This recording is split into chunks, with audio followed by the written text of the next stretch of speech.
Got the tea, don't you see? Spilling truth with every sip so free.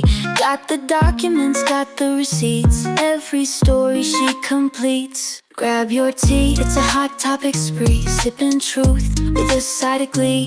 Box of chocolates, sweet and neat. Hot tea's here, take your seat.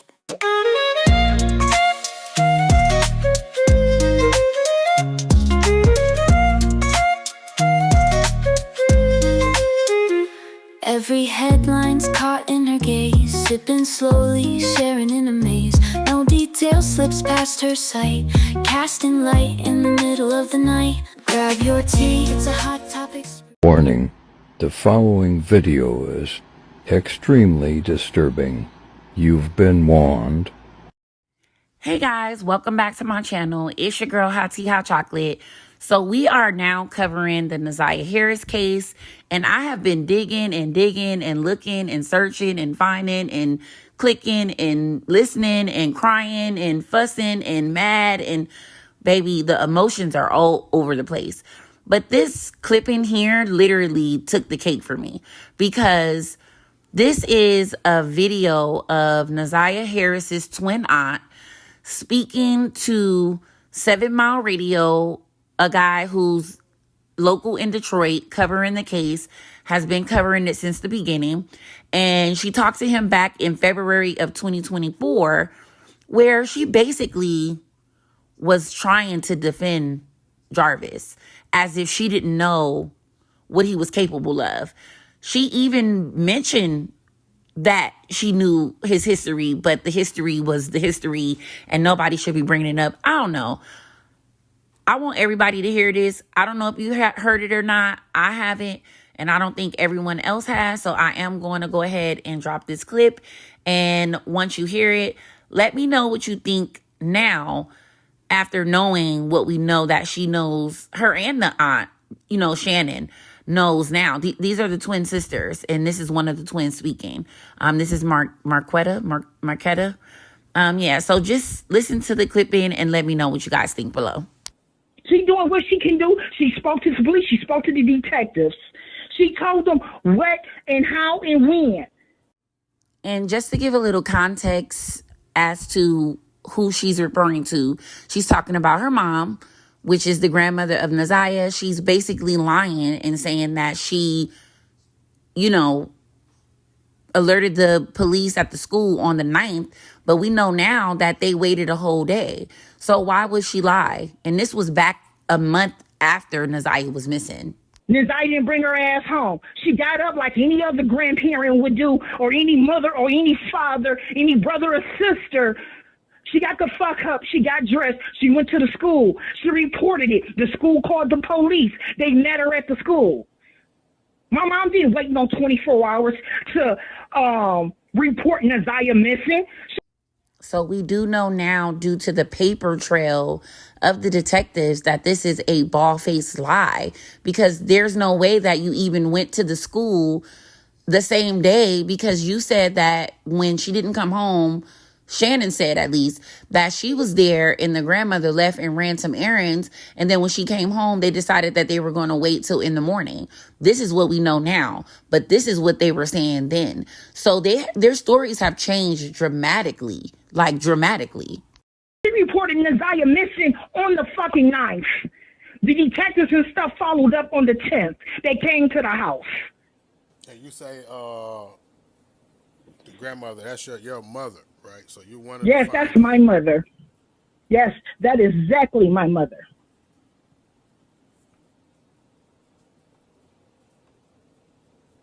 Yeah, because as it was relayed to me by a member of the family,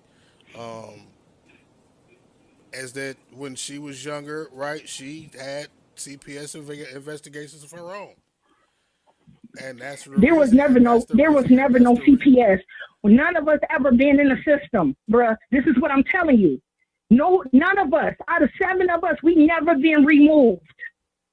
Nobody has ever been removed from that household.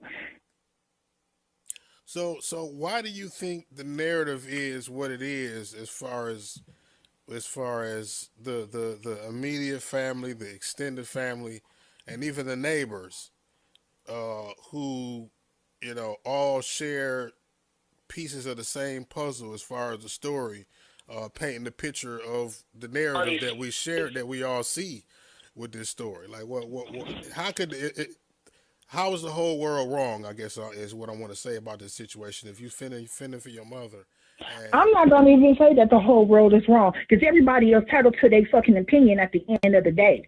But like I say, everything that I've been sitting here and listening since 9:30 is fucking speculation to me. It's called common sense, ma'am. That's what it's called. Speculation is called common sense when you can put two and two together. It don't take rocket science. And look, everybody was right, obviously. it's speculation to you.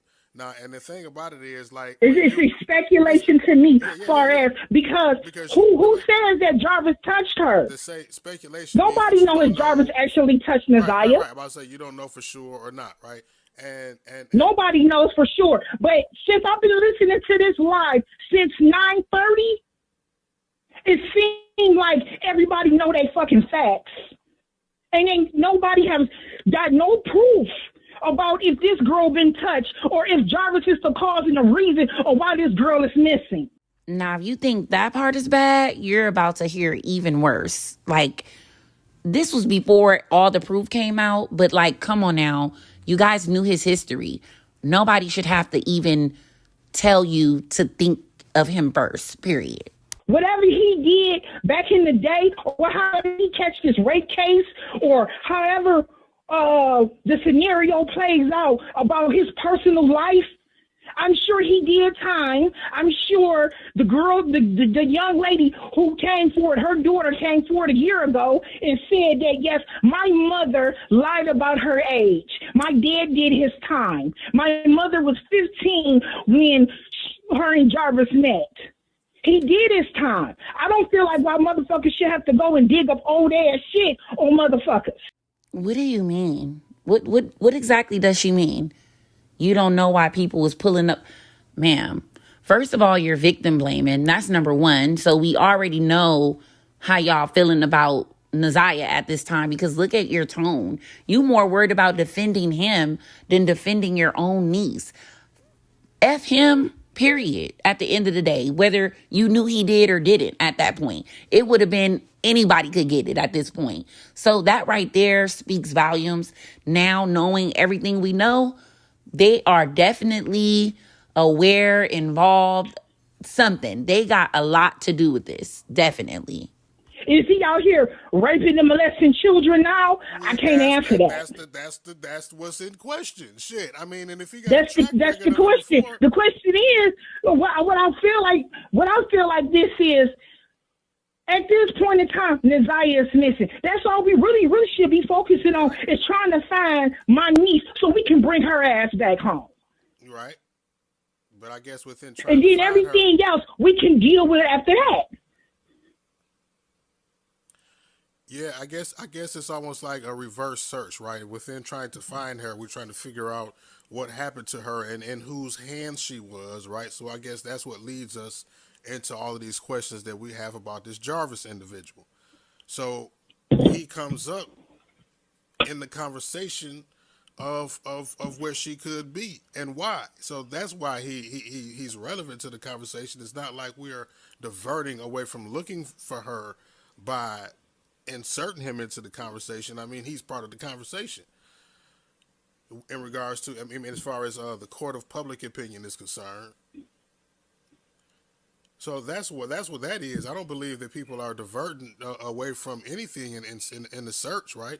I mean, I don't imagine that the 500 people that's watching this live right now would be boots on the ground right now at 1:36 in the morning, even though it is that important to us, right? This is, again, we are investing our time and energy and efforts right now and doing what we can in the space that we're in to try to develop some answers. But you know, I agree with you, and I agree with Shannon and everybody else when they say that, you know, finding her is the main concern. But at the end of the day,